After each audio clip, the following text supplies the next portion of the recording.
በስመ ስላሴ በስመ አብ ወወልድ ወመንፈስ ቅዱስ አሐዱ አምላክ አሜን። ሰላም እግዚአብሔር አምላክ ምስኩላትኩም ይኹን። ህዝበ ክርስቲያን ከመይ ውዒልኩም ከመይ ኣለኹም? አነ እግዚአብሔር ይመስገን ክብሪ ይስፋሕ መድኃኒ ዓለም አቦይ ልዑል እግዚአብሔር አምላኽና ክሳብ ሰዓት እዚኣ እትጸንሕ እስትንፋስ ዓዲሉ ብጸጋን ብጥዕናን ስለ ዝዓቀበና ክብርን ምስጋናን ውዳሴን አምልኾን ንዘለዓለም ንዑ ይኹኖ። ከምኡውን ነታረረተ ህሊና ቅድስተ ቅዱሳን ንጽሕተ ንጽሓን ወዳ ብዛሃባ ክብሪ ኪዳነ ምሕረት ኪዳነ ቃላ ጽዮን መጸጊዒትና ክብርን ምስጋናን ውዳሴን ይብጽሓያ። ከምኡውን ንኹሎም ቅዱሳን እግዚአብሔር አምላኽና ብዛሃቦም ክብሪ ብዛሃቦም ቃል ኪዳን ከከም መዓርጎም ክብርን ምስጋናን ውዳሴን ይብጽሓዮም አሜን። መስከረም 28 ዝንበብ ስንክሳር ዘንብብ ዝሰምዕ ዘንብብ ፍቕሪ ጎይታ ኣብ ልቦ ይዕንብብ አሜን። ኣብ ኩሉ ኩርናዓት ዓለም ዘለኹም ኩልኹም ብርሃን ዝዓሰሎ መዓልቲ ይግበረልኩም። አማኑኤል አምላኽና ወርሓዊ በዓል እዩ። አምላኽና ድማ ዝተቐደሰን ዝተባረኸን መዓልትን ዘመንን ይግበረልና። መስከረም 28 በስመ አብ ወወልድ ወመንፈስ ቅዱስ አሐዱ አምላክ አሜን።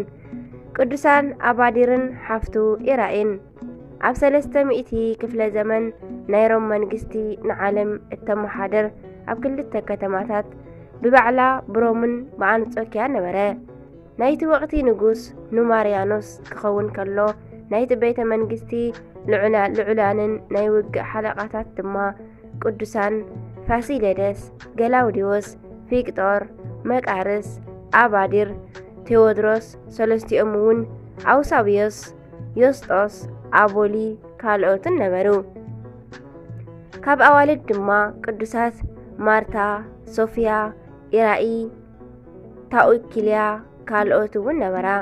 ልዕሊ እዞም ኩሎም ድማ ቅዱስ ፋሲለደስ ነበረ።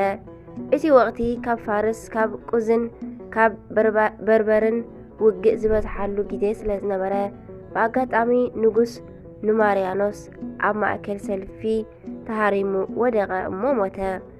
ናይ ሮም መንግስቲ ድማ ባዶ ኾነት። ዙፋን ወሓዝ ንቅዱስ ፋሲለደስ ኮነ።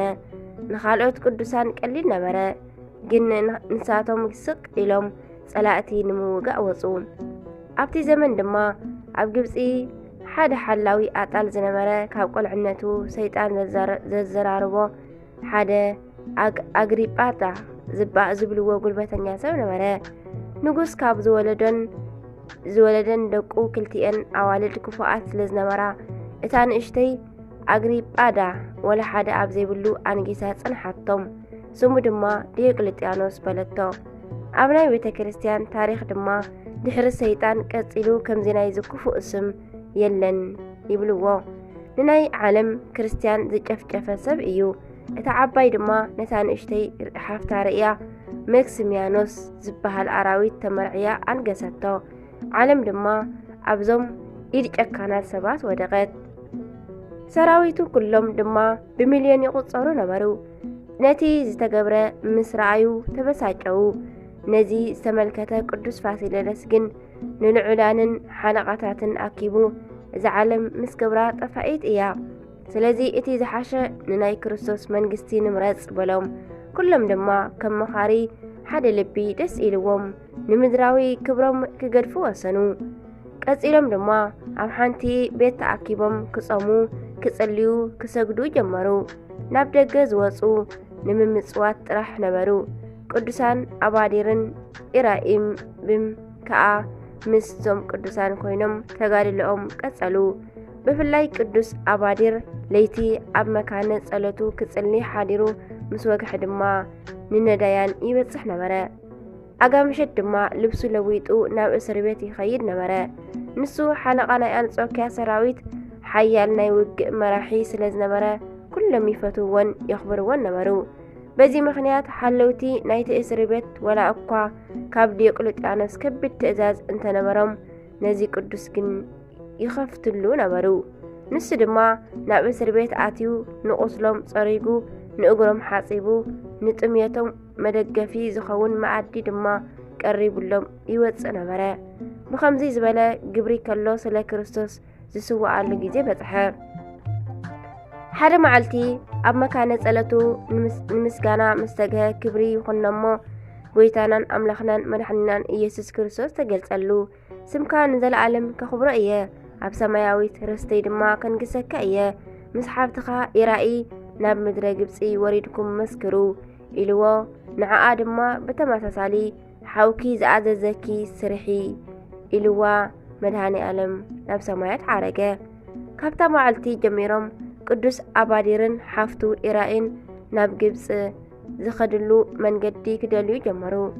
ኣዶኦም ግን ሓፍቱ ንቅዱስ ፋሲለደስ እያ ነዚ ነገር ምስ ሰምዐት በኸየት።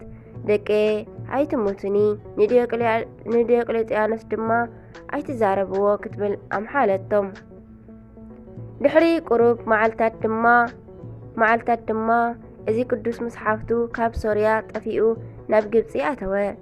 ኣብኡ ግን ፈተና ገጠሞ። ኣብ ፈቐዶ መንገዲ ዝረኣይዎ ኣህዛብን ሰራዊትን ኩሎም ጎይታና ኣባዲር እንዳበሉ ክሰግድሉ ጀመሩ። ኣቀዲምና ከም ዝበልናዮ ንሱ ሓያል ናይ ውግእ መራሒ ናይ ሰራዊት ድማ ሓለቓ ስለ ዝኾነ እዚ ቅዱስ ግን ናብ ክርስቶስ ክኸይድ ናፊቑ ነበረ እሞ ንሰራዊቱን ንህዝቡን ካብ ዝገርመኩም ኩሉ ሰብ ከምዚ እዩ ዝብለኒ፣ ግን እኮ ኣነ ሓደ ተራ ምስኪን ክርስቲያን እምበር ከምቲ እትብልዎ ሰብ ኣይኮንኩን ኢሉ ኣታለሎም። ቀፂሉ ብክርስትንኡ ተኸሲሱ ምስ ሓፍቱ ንፍርዲ ቀረበ እሞ ስቃይ ተኣዘዞም። ንዓይኒ ሰብ ዝኸብድ ብዙሕ ስቃያት ምስ ኣሕለፉ ድማ ሞት ተፈረዶም።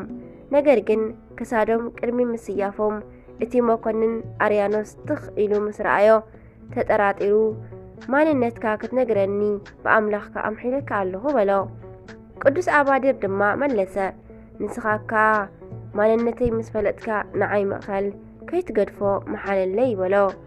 መሓለሉ ድማ ኣነ ኣባዲር እየ በሎ። በዚ ቅጽበት ኣርያኖስ ካብ ምስንባዱ ዝተለዓለ መሬት ጸበበቶ። ብገጹ ተደፊኡ ወይለይ ንጎይታይ ኣባዲር ዘሳቐኹ እንዳበለ ኣልቀሰ። ነገር ግን ስለ ዝመሓለ ኣብ 300 ዓመተ ምህረት ኣካባቢ እንደሓዘነ በዛ ዕለት ንቅዱስ ኣባዲርን ንሓፍቱ ኢራኢን ኣሰየፎም። ኣሜን። በረኸቶም ይሕደረና።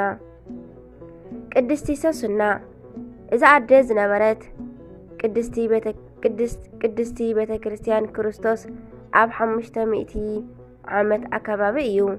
እስራኤላውያን ብናቡከደነጾር ተማሪኾም ናብ ፋርስ ባቢሎን ወሪዶም ከለዉ ጓል ኤልቅዩስ ሰበይቲ ርህሩህ ኢዮአቄም ዝኾነት ዓደ እያ።